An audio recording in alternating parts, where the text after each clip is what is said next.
Ja som vás ešte neurazil, vy neviete, čo je neurazil. Na vás je akože na úroveň 1000 vecí. Áno, pochádzate proste z priestoru, ktorý odmieta cudzí názor. Je to proste fašistické. Áno, do vášho priestoru, kde sa vy nachádzate, vy ste v tom liberálno-fašistickom priestore. Vy proste iný názor neuznávate. Odtiaľ pochádzate, samozrejme. Jasné? Že toto sú osobné urážky na môže.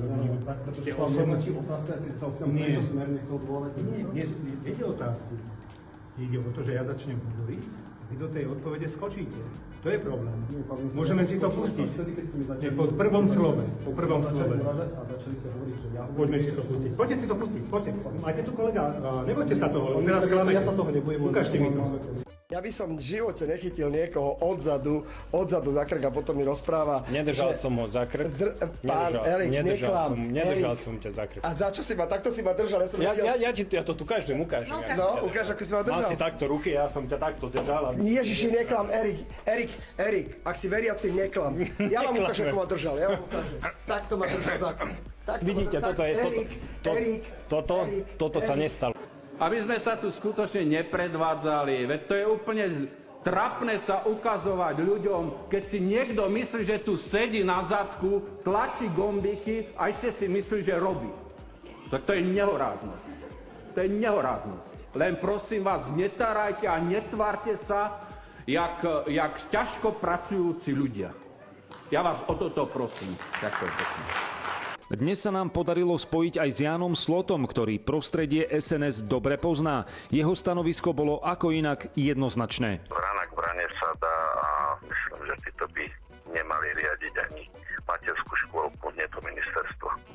Tí, čo presadli k Andrejovi Dankovi, u Jána Slotu nemajú dôveru. Keby členská základňa mohla, tak tohoto človeka už dávno defenestruje.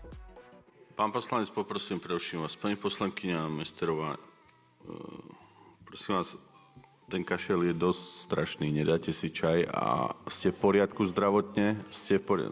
Ja sa pýtam nie kvôli sebe, kvôli iným poslancom, lebo no, nedá sa, lebo pozerám na vaše skrát, a toto je...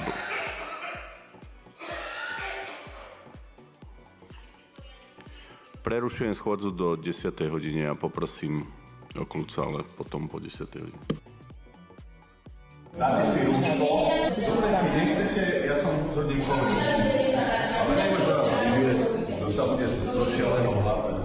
Pani poslankyňa Mesterová. Ďakujem pekne za slovo, pán Danko. Verím, že si ma vypočujete, keďže ste ma verejne obvinila, že mi nezoberiete slovo.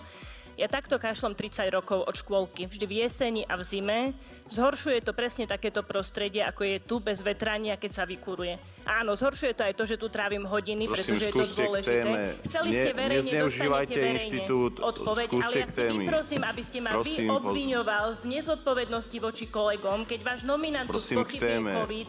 Ja tu nebojujem proti voči covidu, ja som zaočkovaná.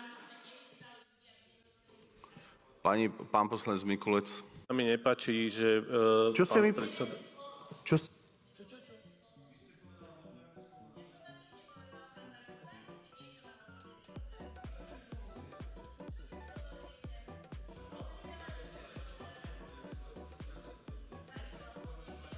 Nemáte slovo. Nejde vám mikrofón.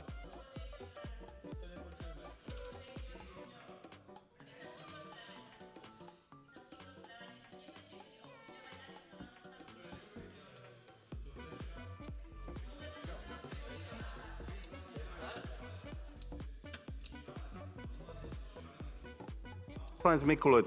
O chvíľu budete počuť môj kašel a ja kašlem z nervov, ale toto nie je kašel z nervov, dobre? Toto je normálne kašel človeka, ktorý by mal ležať alebo mať rúško. A prosím, vyjadrujte sa k téme. Pani poslankyňa, ja viem, že vám je to nepríjemné, že vyzeráte, že PSK tu môže nakaziť ľudí, nedodržiavate zdravotné opatrenia, ale je to fakt. Mala by ležať a vyliečiť sa. Pani poslankyňa Gregorová. Halelúja. Smerákom nechutí Žilinka. V akom svete sme sa to ocitli? Páni, ten Maroš Žilinka, vy chcete verejnú diskusiu ohľadne Maroša Žilinku. Dobre som počul. Som chorý, troška zle počujem, ale toto som snad neprepočul. No, takže vy chcete verejnú diskusiu o Marošovi Žilinkovi.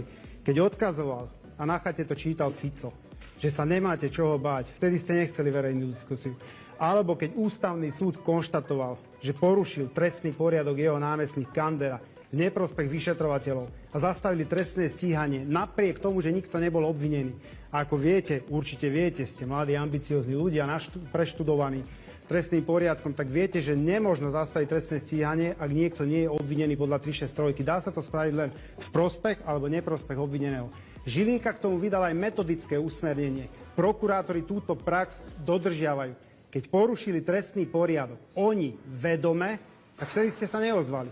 Vtedy ste nechceli verejnú diskusiu. Teraz chcete, pretože Žilinka vám nechutí. Vy neviete nič o živote, nič. Nie ste v Rádiu Express. Prerušujem schôdzu. Ty si komu ukázal prostredník? Chudák. Prerušujem schôdzu. Ježiš, Bože. Ja beriem lieky. Poserov. Obyčajný poserov. Ešte jedna vec. Zodpovednosť politikov nie je prehltávať, pán Danko, ako ste povedal. Zodpovednosť politikov je prehltávať. Ale brániť právny štát a demokraciu, to je politik. To je zodpovedný politik.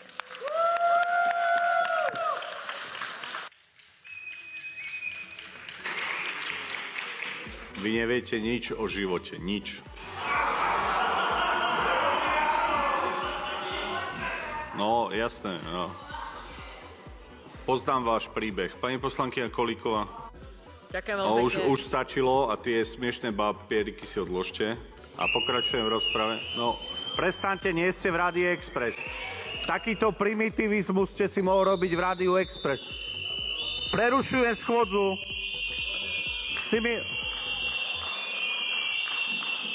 Ty chorá hlava, ty si komu ukázal prostredník?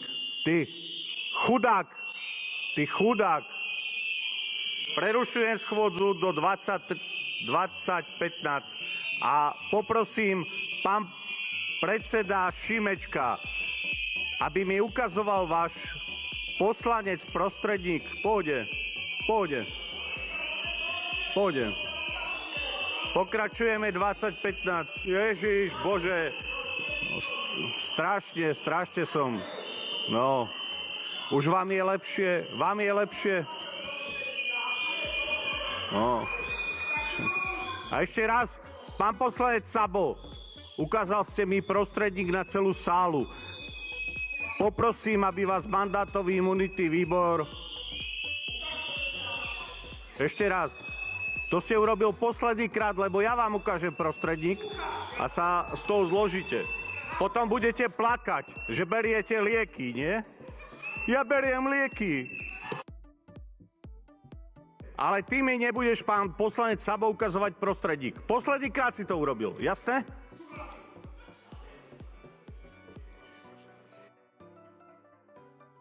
Keby som ja vám ukázal prostredník, pán Sabo, čo by ste robili? Veď by ste... Neklamte! Veď ste ukázali prostredník. Poserov. Obyčajný poserov.